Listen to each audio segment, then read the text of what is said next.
Yung asikasuhin po yung anak, hindi mo siya maasikaso kasi sarili mo alagain. Parang piling mo sa sarili mo, wala kang silbi. Yung sa ganito ko, nagbabalat, yung natatanggal talaga, pati po yung sa talampakan ko. Doon po nag-start siya na nag-postular po ako. So parang buong katawan ko po talaga, nagnana. 40 years old ka, ano pipiliin mong trabaho? Hindi mo alam kung paano ka upo, hindi ka alam kung paano ka higa. Kasi lahat meron eh. Siguro po kung wala akong psoriasis, I can say na baka po, wala ako dito ngayon, baka po nasa abroad ako, ganyan. I am still achieving my dreams. Para pong binabalatan, gano'n na parang nasunog. Hirap na rin po ako nung dumilat, lalo na po pagka maliwanag. Kasi pati po yung eyes ko nun mapula. Ang dami kong gustong gawin. Pero feeling ko na nasa yung paikot-ikot lang. Yun yung first time kong maranasan na nagpawis ng nana. Parang nagpawis ng nana, tapos dumidikit sa damit yung balat ko. Ang hirap po mag-cope up na sa tuwing meron kang psoriasis, kailangan mong mag-absent kasi nahihirapan kang gumalaw kasi nga masakit. Minsan naisip ko na, kapag ginawa ko ba to, pag napagod ako, magkakasakit ako, hindi magkakaroon ako ng psoriasis. So parang nagiging limited na lang po yung mga galaw ko para po ma-make sure ko na magiging ayos ako and para ma-avoid ko na din po yung sarili ko na magkaroon ng mga flare-ups kasi mas mahirapan po ako kapag lumala. So yung anak ko ngayon may cerebral palsy. So parang doble-doble na, dalawa na kaming PWD sa pamilya. Ang daming question namin mag-asawa that time, bakit din nangyari sa kanya yun. Sinisisi ko din po yung sarili ko noon kasi parang niisip ko nga ako yung dahilan kung bakit po siya nagkaganon, bakit po siya nagkaroon ng cerebral palsy. Sabi ko siguro dahil sa mga iniinom ko po dating gamot, yung mga ganun po yung datingan po sa akin. Ang mahal ng gamot ng natin eh. For me alone, yun sa ointment alone, no? 1.8 per week. Iba pa yung gamot sa sabon, iba siyempre yung sabon mo. Iba pa yung shampoo mo, ganyan. Meron ka pa pinapait sa ulo. Pang mayaman eh. Tao ko, anong pag hindi ka nakapagtrabaho? Mga kabatch ko noon, mga dentist na, ganyan. Ako po naiwanan sa bahay. Hindi ako nakagraduate ng college. Nag-stop ako noon kasi mag-work din po sana talaga ako kasi nagsama na kami nung father po ng anak ko. Sakto po, umatake din yung arthritis ko noon, tsaka po psoriasis. So, hindi ko na rin po natuloy mag-Manila para po mag-work sana. Ramdaman ko nun takot kasi feeling ko mamamatay na ako nun. First time kong naranasan na ganun ako kahina, tapos nag-chills ako. Doon pumasok din sa isip ko na baka last ko na to na flare. First time yun na nagnanan. Siyempre natatakot ako ano nangyari sa katawan ko dahil hindi ko naman na-experience yun before. Hindi po ako tumitigil ng kaso-search. Bakit? Ano kaya to? Saan to nagmula? Sino kaya yung may mga katulad ng kalagayan niya? Kasi hindi ako forever na nasa tabi mo para alagaan ka. Gusto ko, paglaki mo, kaya mong i-manage yung sarili mo, kaya mong alagaan yung sarili. Generalized pustular psoriasis, GPP, is a rare and severe form of psoriasis characterized by widespread inflamed skin covered with pustules. Generalized pustular psoriasis is an autoimmune disorder that causes the immune system to attack healthy skin cells. Early diagnosis and treatment are crucial in managing the condition effectively. Nung 18 years old po ako, nag-manifest yung psoriasis ko through my scalp. As I age po talaga, nag-develop na siya from guttate to plaque and then nag-pustular psoriasis na. Nag-start po yung psoriasis ko, mag-18 po, 17 years old exactly. So, akala ko noon, nakaligo lang ako ng yung poso. So, akala ko na-irita lang po doon kasi parang bungang araw lang talaga siya, the whole body. Hindi pa po ako na-doktor noon, parang albularyo, 25, nanganak po ako. Sobrang na-stress po talaga ako noon kasi yung anak ko na NICU siya, kasi nga nakakain daw ng pupo. So, sarang naghalo-halo na po noon that time. So, nung pinilit namin lumabas kasi sobrang stress na ako, dumadami na po yung postular ko. doon. Tas halos nung umuhay na, parang yearly, hindi lang isang beses, 2 beses, lagi pong postular yung sore ko na parang gigising po ko sa umaga, sobrang hirap na hirap po kasi ang init po sa katawan, sobrang init niya.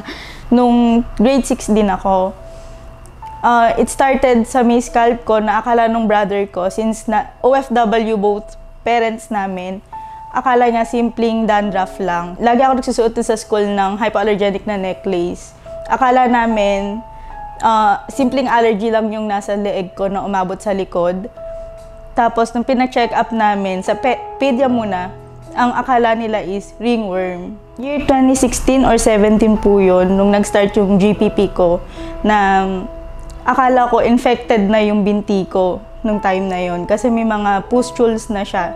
Clear po ako noon nung pregnancy ko hanggang sa makapanganak po ako. After 3 days, yun nga po, sinasabi po nila since from province po ako is lamig-lamig. Then, after 24 hours, ang bilis lang po ng progression niya. Everythingin ko sa kanya, lumalapad siya ng lumalapad. Hanggang sa mag 100% po ako nung time na yun. Sobrang hirap po kasi kapapanganak ko lang po noon. As a mother po, every madaling araw, kailangan kong bumangon pag iiyak yung baby. Then, nagpapa-breastfeed po ako.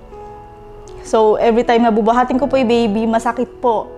Pag po dumidikit yung baby or yung kahit po damit, dumidikit po siya sa sugat. Kung diagnosis, clinical diagnosis, 2003. Pero bata pa ako, meron na ako eh. Magkabila, symmetrical yun sa akin eh. So kung ano meron sa pa ako sa kabila, meron din sa kabila. Tapos, nung nag-40 years old na ako, pausbong na yung karir ko, yun, na-diagnose ako ng ano, nagkaroon ako ng sa balakubak, dumami ng balakubak. Tsaka hindi nagagamot eh. Sabi ko, iba na to. Matindi na kagad eh. Super tindi na eh. Buong katawan na lahat ng buong katawan eh.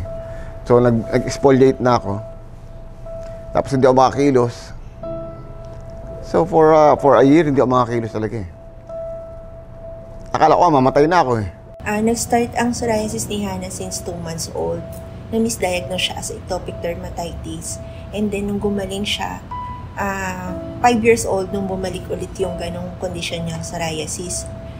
Nag-undergo siya ng skin biopsy and then dun po namin nalaman na pustular psoriasis yung condition niya.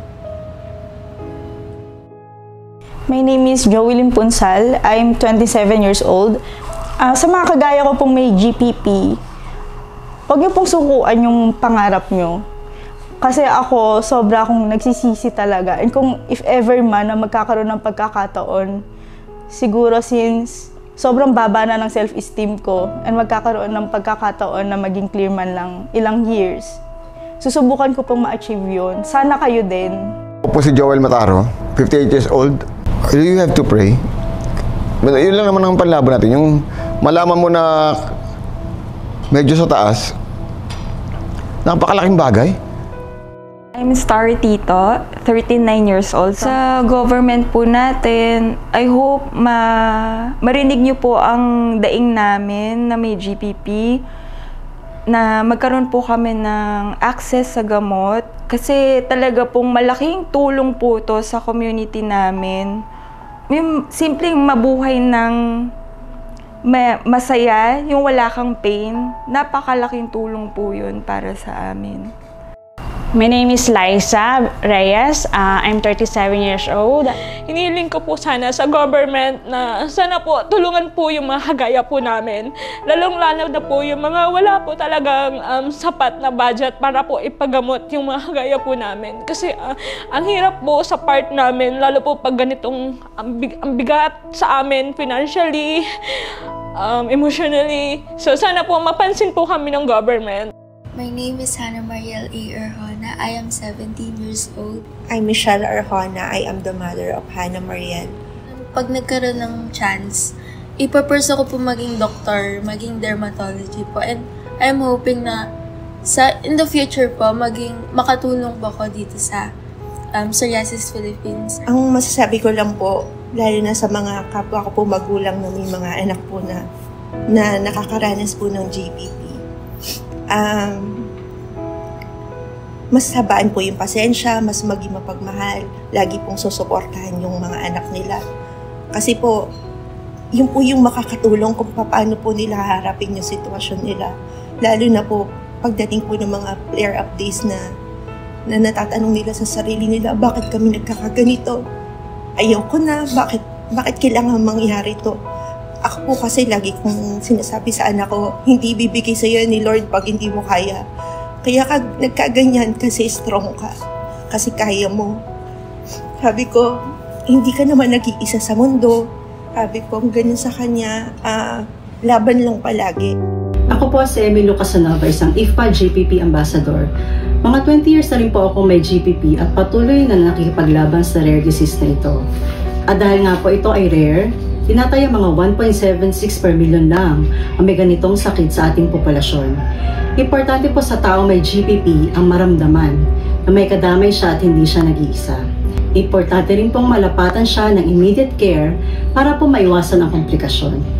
Kami po sa Psoriasis Philippines ay maaaring mag-refer ng mga pasyente sa tamang eksperto na kayang tugunan ang ganitong karamdaman. Ilan po lamang iyon sa kalagahan ng isang lehitimong support group tulad ng Sorfil. Kaya't samahan niyo po kaming ipalaganap ang tamang kaalaman ukol sa rare disease na ito. To know more about GPP, please contact us through our website and social media pages. We need you to join us against our fight for GPP and help us save lives.